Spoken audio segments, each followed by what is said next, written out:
Saudara Ketua Umum PSSI Erick Thohir mengunggah foto bersama kiper timnas Indonesia Martin Paes kala menikmati liburan di Pulau Dewata, Bali. Pas berlibur ke Bali bersama sang kekasih Luna Nabil.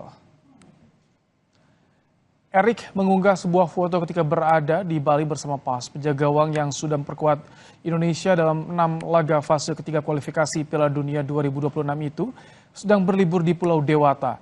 Dalam foto yang diunggah, Erick menuliskan, "Saya dan istri bertemu dengan Martin Paes yang sedang berlibur di Bali bersama kekasihnya Luna Nabil. Senang mendengar cerita Martin yang melihat langsung berbagai budaya Indonesia di Bali, seperti tari kecak dan lainnya. Enjoy Bali, Martin and Luna." Usai laga melawan Arab Saudi, kiper timnas Indonesia Martin Paes manfaatkan jeda kompetisi MLS atau Liga Amerika Serikat yang off sampai Februari 2025 untuk berlibur. Paes mengajak sang kekasih, Luna Nabil, berlibur di Bali. Selain menginap di resort mewah di kawasan Karangasem, Paes dan Luna juga jalan-jalan di Ubud. Pasangan itu juga menikmati sajian tari kecak dari pihak resort. Mereka mendapatkan pengawalan dalam mobil menuju Ubud. Di unggahan lain, Paes juga menyanyikan lagu Mbah Surip Tak Gendong sambil cosplay seakan menggendong seseorang.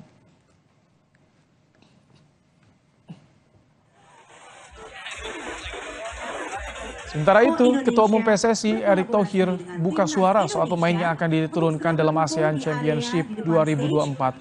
Erick bilang masih ada pemain senior yang dapat memperkuat skuad Garuda ASEAN Championship 2024. Erick menginginkan U22 yang dikerahkan di ASEAN Championship 2024 untuk memberi kesempatan pada pemain muda. Namun Erick menyerahkan keputusan untuk menentukan siapa sosok pemain yang akan dipilih tetap diberikan pada pelatih timnas Indonesia Sinteyong.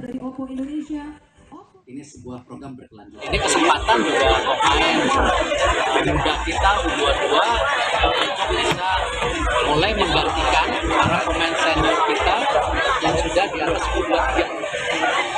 Memang di situ masih ada beberapa nama pemain senior seperti ya saya nggak bisa bilang senior, cuma pemain setengah senior, Arhan, ya itu silakan aja.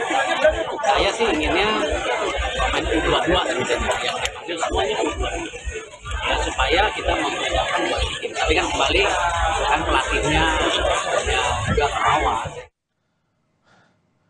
Pelatih SCY melengkapi skuad dengan memanggil pemain senior yang merumput di luar negeri. Beberapa di antaranya adalah Marcelino Ferdinand yang bermain di Oxford United Inggris, Asnawi Mangko Alam pemain Ford FC Thailand. Selanjutnya ada Pratama Arhan asal klub Suwon FC Korea Selatan, Rafael Strik yang bermain di Brisbane Roar FC Australia. Nama lain ada Ivar Jenner asal klub Jong Utrecht Belanda dan Justin Hubner asal klub Wolverhampton Wanderers Inggris. Sementara beberapa pemain yang dipanggil diantaranya Iqbal Gwi Jangge dan Doni Tri Pamungkas yang belum lama ini menjuarai Piala AFF 2024 U19. Lalu ada Hoki Caraka dan Muhammad Ferrari, pemain muda yang kerap dipanggil ST ke timnas senior.